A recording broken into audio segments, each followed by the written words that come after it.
বিসমিল্লাহির রহমানির রাহিম। আজ আমরা সূরা আল বাকারার তৃতীয় পর্ব নিয়ে আলোচনা করছি। এই অংশে আল্লাহ তাআলা বনি ইসরায়েলকে স্মরণ করিয়ে দিচ্ছেন তাদের প্রতি প্রদত্ত অসংখ্য নিয়ামত, তাদের অঙ্গীকার, তাদের অবাধ্যতা এবং একটি বিশেষ ঘটনা, গাভীর কাহিনী।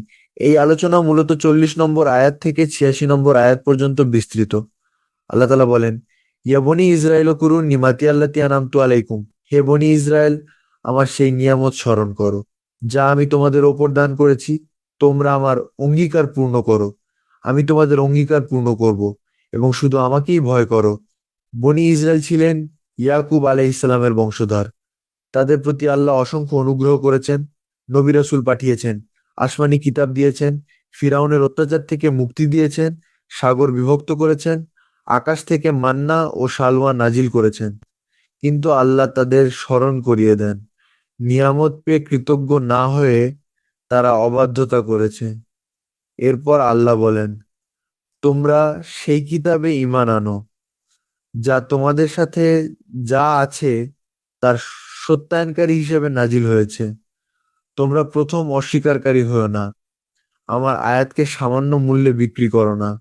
এখানে ইঙ্গিত করা হয়েছে তারা তাওরাতের জ্ঞান গোপন করত, সত্য পরিবর্তন করত এবং দুনিয়ার স্বার্থে আল্লাহর বিধান বিকৃত করত।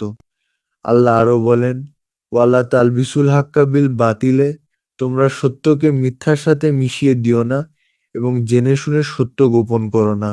এরপর আল্লাহ তাদের পূর্বের এক বড় নিয়ামতের কথা স্মরণ করান। যখন ফিরাউন তোমাদের কঠিন শাস্তি দিত, তোমাদের পুত্রদের হত্যা করত এবং নারীদের জীবিত রাখত, তখন আল্লাহ তোমাদের উদ্ধার করেন। সাগর দ্বিখণ্ডিত হয়, তোমরা পার হয়ে গেলে, আর ফিরাউন ও তার সৈন্যদল ডুবে গেল। এরপর মুসা আলাইহিস সালামকে 40 রাতের জন্য তুর পর্বতে ডাকা হয়। তিনি অনুপস্থিত থাকাকালে তারা বাছুর পূজা শুরু করে। এটি ছিল বড় শিরক।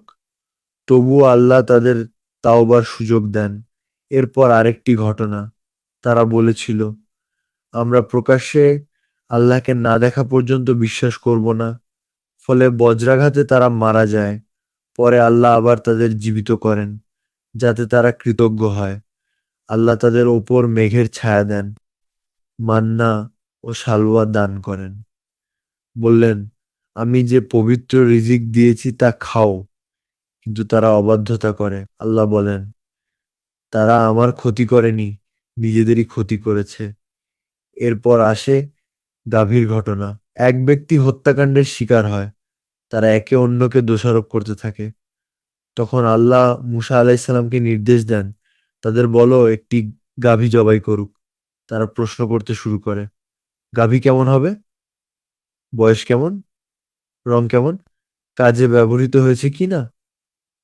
প্রতিবার প্রশ্নের মাধ্যমে তারা বিষয়টি কঠিন করে তোলে। অবশেষে নির্দিষ্ট বৈশিষ্ট্যের একটি গাভী জবাই করা হয়।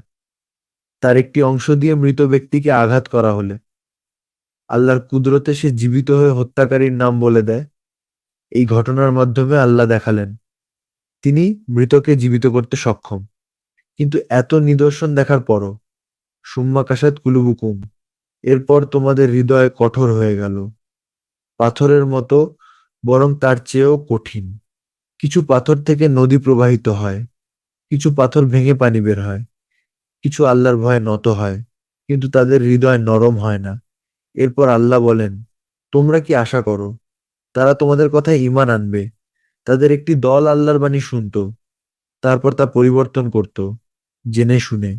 যখন তারা মুমিনদের সাথে মিলিত হতো, বলতো আমরা ঈমান এনেছি, কিন্তু নিজেদের মধ্যে গোপনে বলতো, তোমরা কেন সেই বিষয় প্রকাশ করো যা আল্লাহ তোমাদের জানিয়েছেন।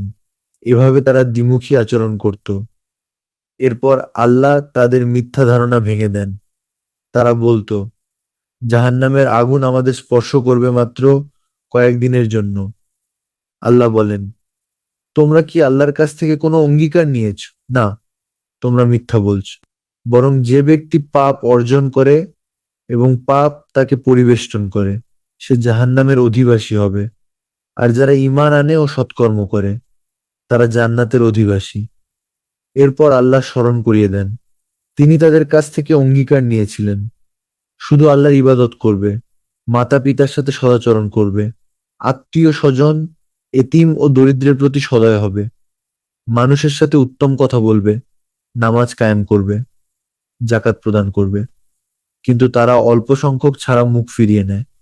এমনকি তারা নিজেদের লোকদের হত্যা করত এবং নিজেদের লোকদেরকে ঘর থেকে বের করে দিত, অথচ কিতাবে তা নিষিদ্ধ ছিল।